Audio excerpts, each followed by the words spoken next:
Today, we thought it would be good to go over some of the example problems that we put out, right?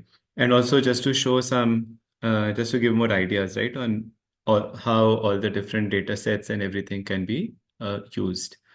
Um, just a quick, show of hands or, some indication that you guys can give that are you able to use the APIs now? Have you tried, looking at the layers, what data is inside them, use the APIs? You guys can feel free to unmute yourself if you want to say, yeah.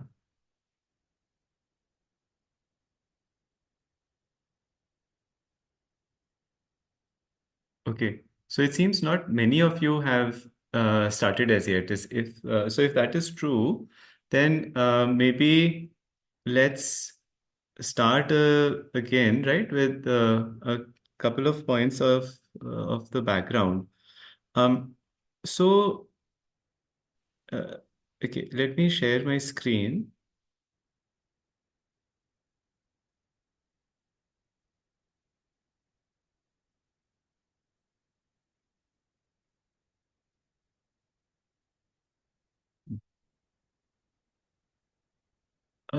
Right. So what we saw, so last week, couple showed some of these notebooks.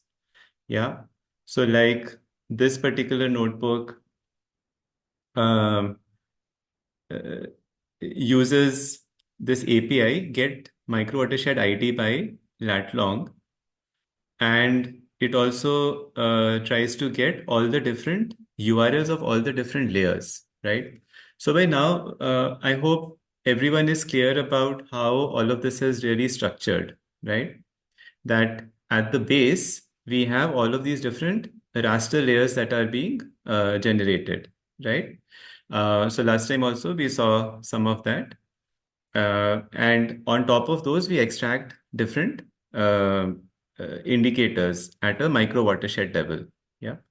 So what the data therefore ends up looking like that if you invoke one of these APIs, yeah. So maybe I'll have some over here. Um,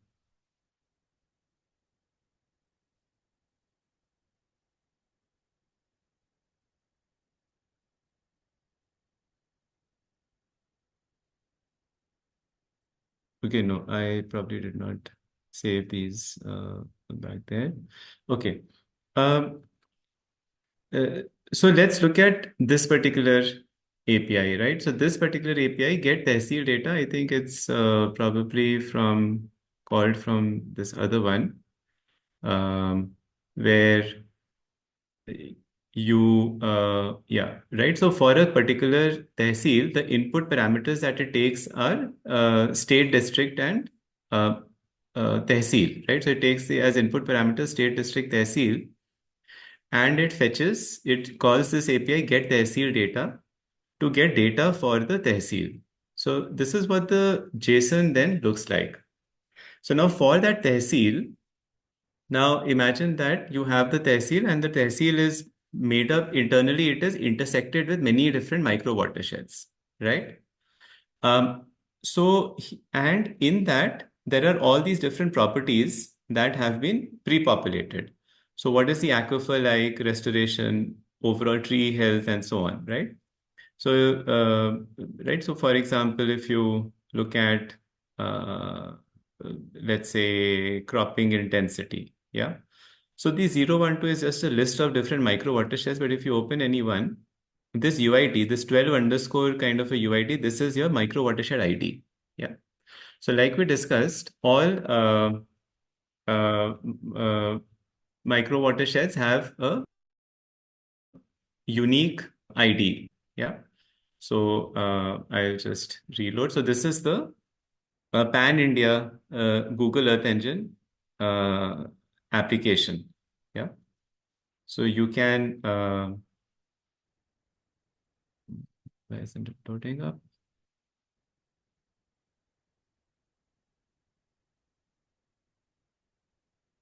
Well, anyway, I think we can even use what is loaded. Okay.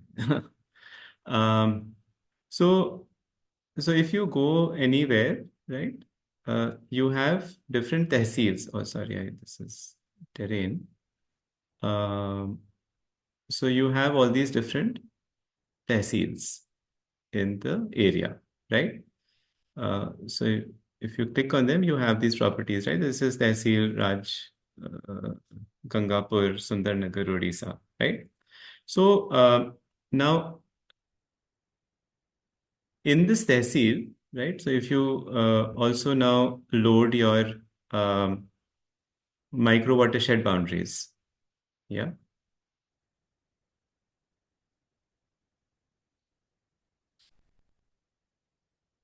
yeah, it's a bit slow.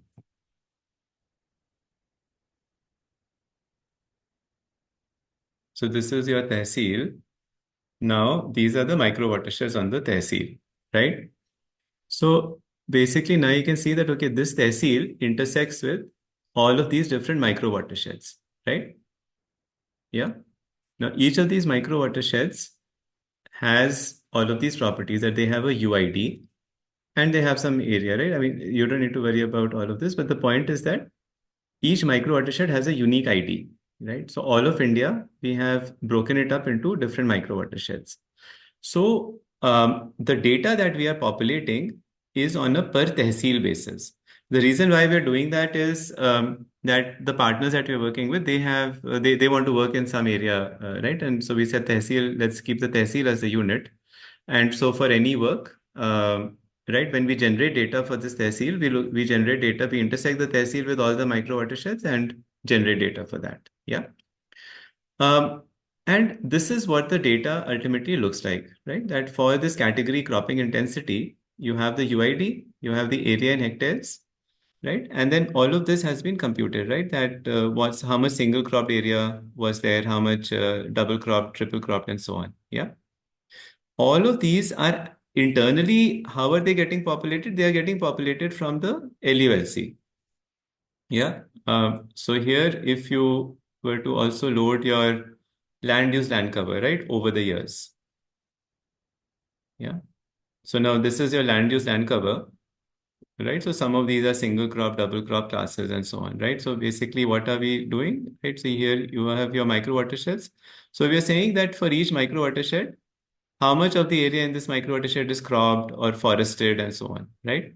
And then we can do this over different years, right? So the data that we see populated over here is coming from this thing only. Yeah, that in 2017-18, this is an agriculture year. So we start from July 2017 to June 2018. Right, so it's July to June each year. Yeah. So what's the single crop area, double crop area, and so on, right? Between 17-18, then 18-19, then 19-20, and so on. Yeah. Right. So when you invoke this get tehsil data API, you get data for all the intersecting micro watersheds in the tehsil. Yeah. And this data spans all of these different things, right? So it tells you what is the terrain like in this area, how much area is on hills, how much area is in plains, and so on. Yeah. It right. So you can go through this in detail, right? It also tells you which villages it intersects with. Yeah. So each village has an ID as well. I'll explain later, right? This is the census ID. So it says which micro watersheds intersect with which villages. Yeah. Then you have Narega assets, right? That this is the village and how many assets of what type were built in which year, right? So Narega started in 2005. So how many of these assets of different types were constructed, right? So there are plantation assets, soil and water conservation, and so on, right? So here we're seeing, unfortunately, not many in this particular thing, but that's the idea. Yeah. So you have similarly for surface water bodies, you have information on how much area is under surface water in Kharif, Rabi, Zaid, and so on, right? So all of that is sitting here. Yeah. Uh, right. Now, to understand what all of these different variables are, one, please ask questions. Second, you can go through some of the links that we have shared, right? So this is state of groundwater extraction, whether some area is under critical, semi-critical, or overexploited. There are 4 or 5 classes of this type. Yeah. So this is the idea, right? You get the point now, that you can invoke these APIs for a state district tehsil and you'll get all of this, right? One important point, we have not populated data for all the tehsils, right? That's partly because we've not gotten around to solving that problem as yet. It's a bit of a scalability issue because it takes several hours to generate data for even one tehsil. Um, but we have data for about 200 to 220 or so tehsils right now, which at least we can start with from experimenting, right? So there's another API, get active locations, right? You should use this API to just get a sense that what all tehsils do we have already, right? So this API will return you all of this information that, right? So there is data for all the micro watersheds in these tehsils. Yeah. And you can choose some of these to work with. Make sense? Yeah. Okay. So, so what we showed last time is how you load data from these APIs, right? You invoke these APIs to get the data, right? Similarly, you have right? You have these kind of APIs, right? Um, which actually maybe just stick with get tehsil data for now. It will give you a lot of detail. There's also, right, if you, right, this one, for example, gives you uh, data on an annual or a seasonal basis, right? That how much rainfall was there in Kharif in 1718, rainfall during Rabi months in 1718, Zaid months, and so on, right? If you want data on a fortnightly basis, then you can also use this other API. This gives you how much rainfall, runoff, and precipitation happened in each fortnight period, right? So if you want to do some finer analysis, then you can use this, right? And likewise, there are these water body APIs, right, which give you data about the water body, right? Data about a water body is that how much of that water body had water in different seasons. Yeah. The way all of it looks like, otherwise, if you want to just study some of these water bodies, right? So you go to any of these locations um, on Explorer. Over here, by the way, we've added a new layer also for show water bodies. So this layer shows you all the different water bodies that have been detected through remote sensing. Yeah. And if you click on them, you can see the water body profile, which then looks like this. So this is where the same APIs are being used here for populating this data. So this shows that in 1718, only there was water over here only during Kharif and Rabi. Then something happened. Maybe there was some cleanup or something done in this water body, and you had more water, right, in different years. Yeah. Um, Right. So underlying what's happening, that we have these LULCs, the same Earth Engine LULCs that we saw. These are the LULCs that are going on. Yeah. These LULCs are telling us which pixel had water only during Kharif, which pixel had water during Kharif and Rabi, or during Kharif, Rabi, and Zaid, right?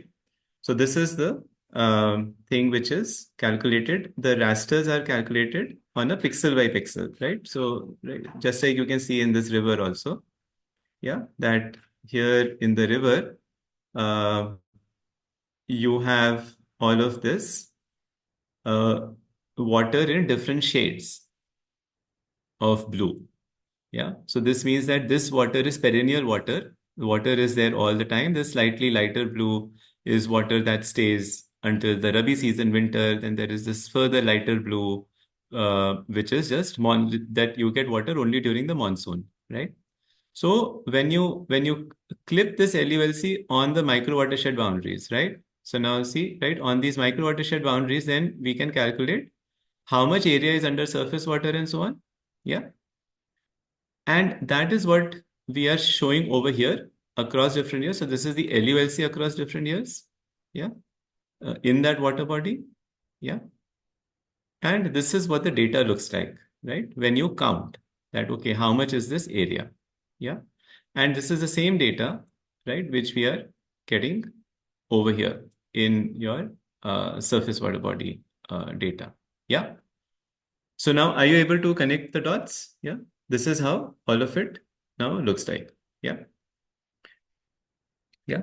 So getting data, yeah. Any questions at this point?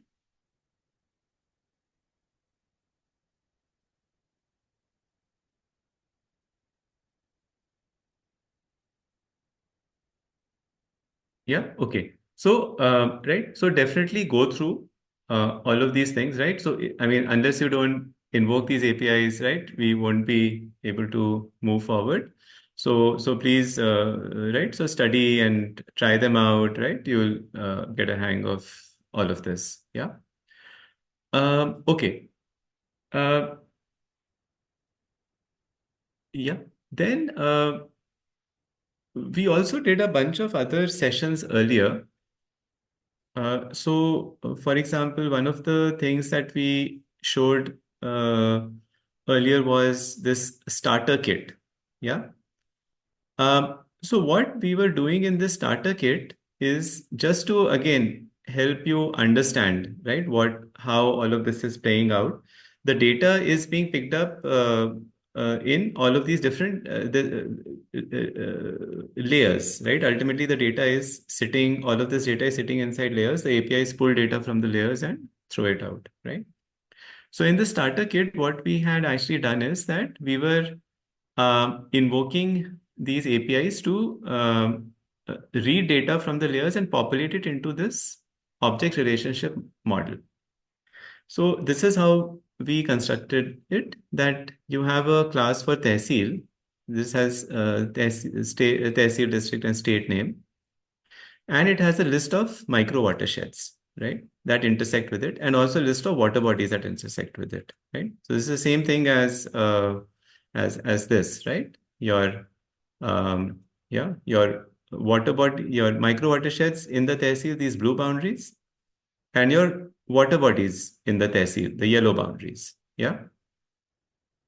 Um, right. So right, and then uh, this micro watersheds is of type MWS data, micro watershed data. So the data has properties for all of this. What is the area? How much area is under plain, slope, hill, valley, ridge, and so on, right? So this is just replicating, right, the same structure over here. Yeah, right. So you're getting all this data for a micro watershed, and we're just putting it into these properties. Yeah, the same thing. Yeah, right. So here you can see that, right, a couple of things that I was interested in, right? So we put all of this data, yeah. Surface water, right? How much area is under surface water, right? And so on, right? So all of this data can be populated into these objects, either by reading data from the APIs or by reading the data from the layers directly, yeah. Um, okay, right? So similarly, right, there is an object for water body data, yeah. Um, right, so these water bodies can be intersected with the micro watershed as well. So for micro watershed also, there is a property that lets you get to water bodies inside it. Yeah. And these then are similar, right? You have the water body and so on. Then you have the area, how much area was there, did the water body occupy in different years? How much area had water during Kharif and Rabi, Kharif, Rabi, Zaid, and so on, right? The same things. Yeah. There's a lot of other data also, which comes from the water body census, but this one is quite incomplete, can be quite incomplete, right? But all of this data is from remote sensing. Yeah. Yeah. So you're able to see the whole thing, right? That all that we were doing over here is that we were invoking either the APIs or downloading the layers, extracting data, and putting it into this object relationship model. Yeah. So here, right, we wrote a bunch of functions like load terrain, which uh, reads a GeoJSON and basically just populates this from the GeoJSON, right? Load cropping intensity, which reads a GeoJSON and populates this thing. Yeah. So that way we had a bunch of such ideas to populate the data. Yeah. Right. So right, load data from APIs, right? So right, if you're getting data from APIs, and what properties correspond to what of these properties in the objects. Yeah. So this is how you do it. Yeah. Yeah. So we'll be improving a lot of this down the line. Yeah, just so that time series are come as a list and it's just straightforward to get it in. Yeah. But you get the sense, right, of how all of this is going on. Yeah. Yeah. Okay. So yeah. So any questions at all on this?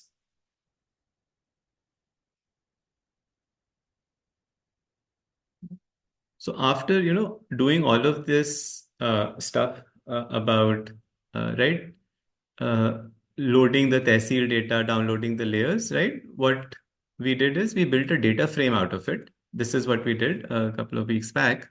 Yeah, and then we started plotting some of this data, right? So here, for example, we started plotting things like what is the probability distribution of area of how many micro-watersheds have how much area which is plain. Yeah. So what this means is that we have all these micro-watersheds, right? We know for each micro-watershed how much area is mostly plain. Yeah, 61%. Yeah. So what we are seeing over here is a probability distribution. Yeah, that how many micro watersheds have actually only one, right? I mean, in this case, right? Probably, yeah. Which only has 61%, but most of the other micro watersheds have 95% plain area, 90% plain area, and so on, right? So this is showing you that histogram. Yeah.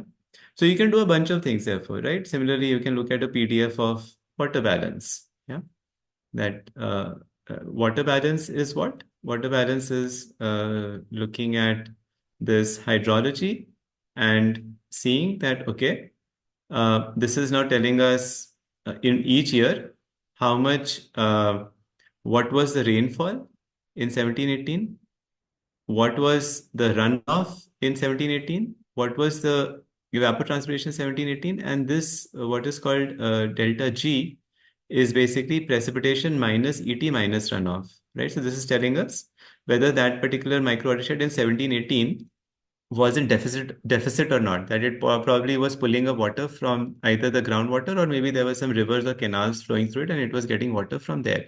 But the rainfall that was falling, precipitation, some of it runs off and the remaining, right, some of it gets taken up by the vegetation, and this is the remaining. Yeah. So then, right, what is the average? Delta G in 17, 18, 18, 19, and so on. And that is the value over here that we get. And then we plot a histogram that for the micro watersheds in this tehsil, yeah, most of them are kind of around, basically, I mean, several of them are positive, uh, and sort of near zero, right? But there you do have some ones which are negative. So probably the ones which are negative are which might have a very high cropping intensity. Yeah. So that's what we were seeing over here. And you can see, right, that there's an inverse relationship. So those with a high cropping intensity are those which are consuming a lot of water for the crops and they have a negative water balance. Those with a low cropping intensity have a high water balance, right? So that's what, right? You can see these kind of relationships and you can use it for some analysis. Yeah. Right. So this was one of the ideas that you can easily, now there's data for 200 tehsils and from all across India. You can easily think about using them as a sample and look at, right, how some of these things are different in each tehsil. And then you can compare, right? that what does the graph for a tehsil look like, right? These kind of scatter plots look like for tehsils, where there are no big rivers flowing through them, or where there are no dams or reservoirs or canals, right? What does it look like for other areas, right? So that's what one of the things we were trying, that in Karnataka, right, the things look very different.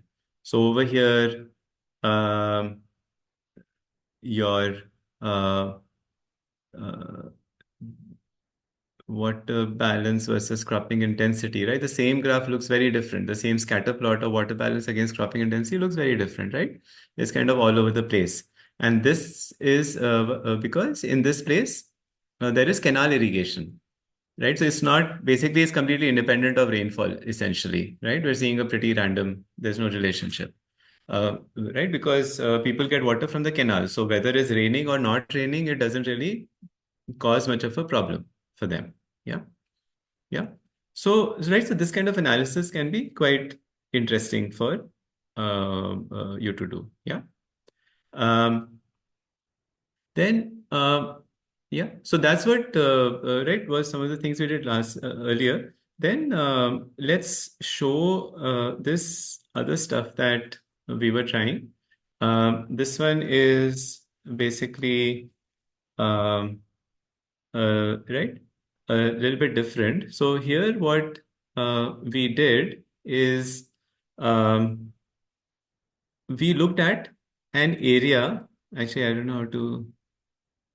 I probably closed all these windows. Yeah. So there is an area uh, in uh,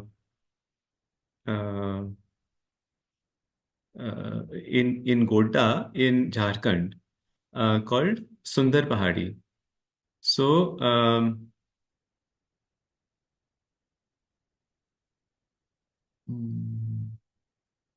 I don't know. Oh, yeah. Okay. Maybe, yeah, this opens it up. Yeah.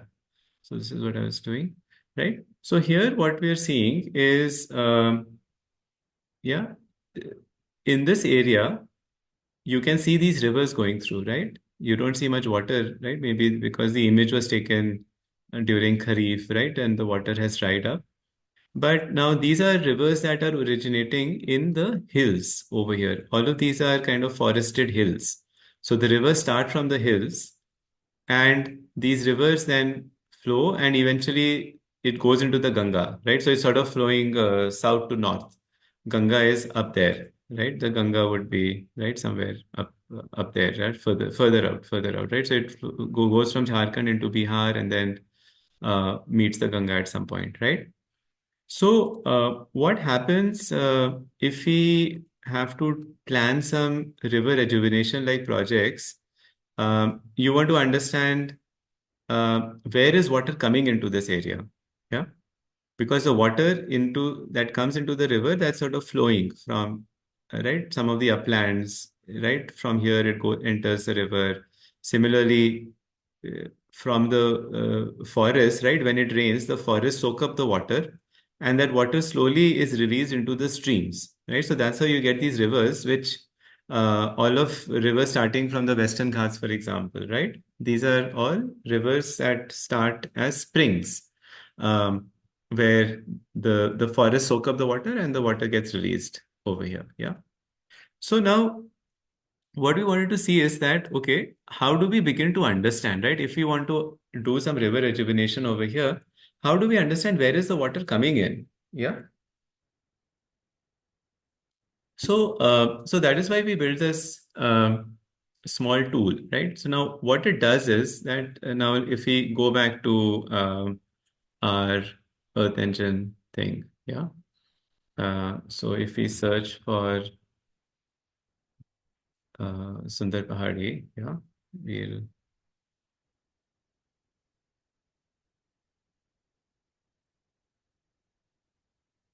yeah. So this is not exactly the same area, but somewhere, right? I think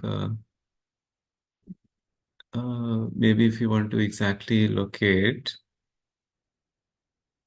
oh yeah, yeah. This is the village, right? Yeah. Okay.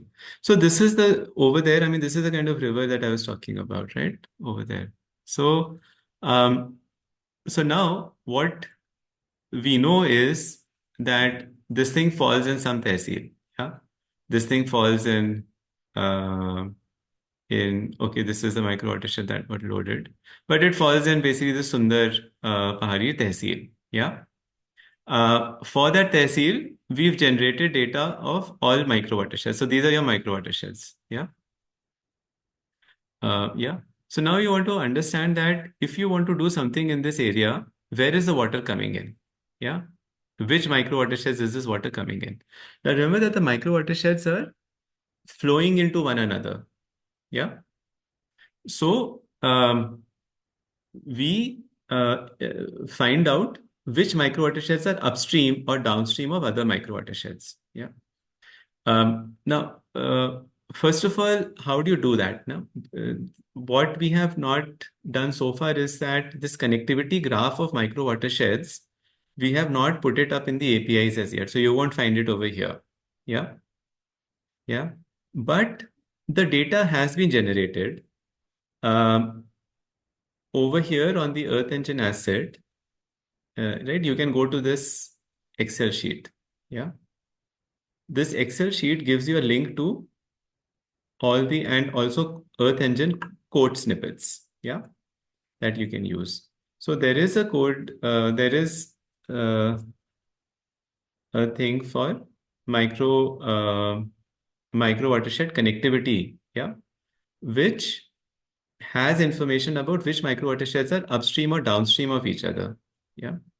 So this is what I do for that, yeah. Uh, Uh, and I am also really not, good with Earth Engine. This is probably the one of the very few times that I've started to do some of this myself. Um, yeah, but basically, we have all of these different assets, right? Drainage line, watershed, micro watershed. These are all picked up. The path to these assets has been picked up from this Excel. Yeah. Here we have given the path to the LULC 2017-18 asset. Yeah. Similarly for right path to LULC, another LULC product 2005-6 asset and so on. Right. So all these paths are over here, and what we're doing over here is that we have loaded up all of these, and I just want to inspect. I just want to understand what's actually inside these things, right? So, yeah, you can run. Uh, yeah, this is your micro watersheds, right? So you click on them. Now there are two layers over here, your MWS and MWS connectivity. Your MWS layer has these things, the ID, the ID of the micro watershed and the area. That's all. This layer 2, acha, no matches found. So maybe I need to click on one of these things. Then it will open up. Yeah. So this layer 2 has properties of this sort. That what is the UID of the micro watershed? Each micro watershed has one downstream micro watershed and can have a list of upstream micro watersheds. Yeah. So this has been pre-computed for you. Yeah. Right. So now what we can do is that since this connectivity data has not been provided in the APIs as yet. Yeah. We are yet to do that. Yeah. But you can see that it is here in these elements, right? And of course, you can always ask about what's sitting inside all of these assets. Yeah. Yeah. But you have your micro watershed UID. Each micro watershed can have one downstream and multiple upstream UIDs. Yeah.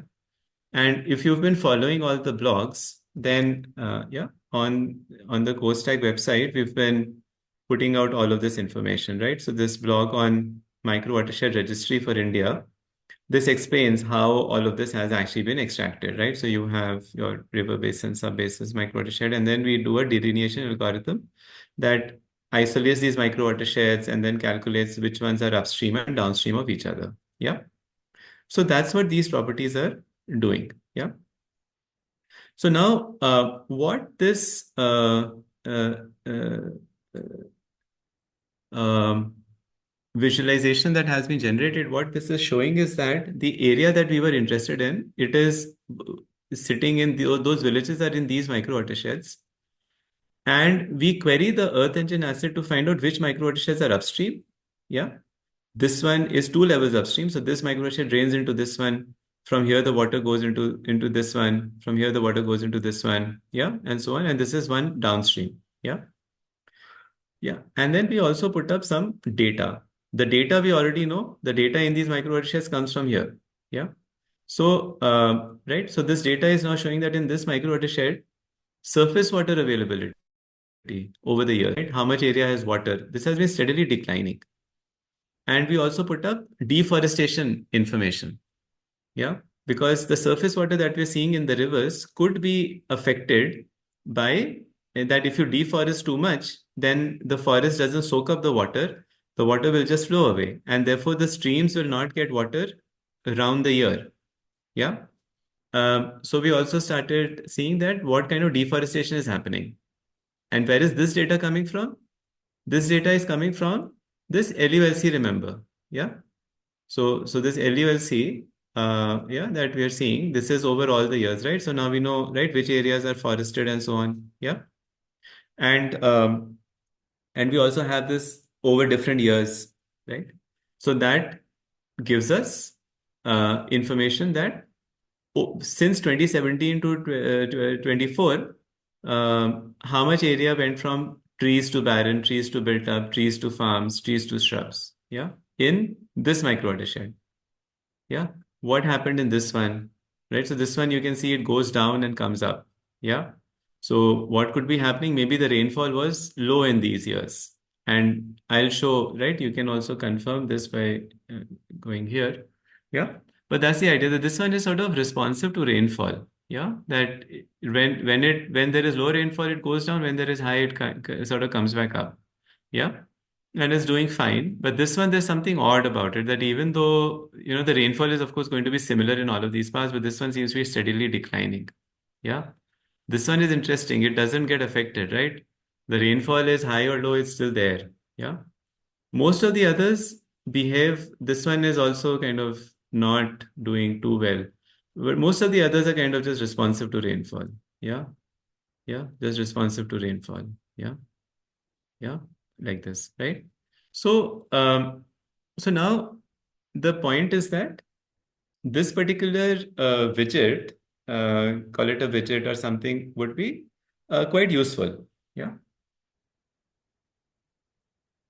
So it's actually an idea for right, a project that you could do, right? You could build up on something like this. So what did we do for making this? Yeah. So what we do for this is a couple of things, right? So first of all, we have to get the uh, we have to load data from Earth Engine directly because that micro watershed connectivity information is not there in the APIs. So the micro watershed information we get from the APIs, but the connectivity information we need to get from this Earth Engine asset, which is basically this asset, which has information about upstream, downstream, and so on. Yeah.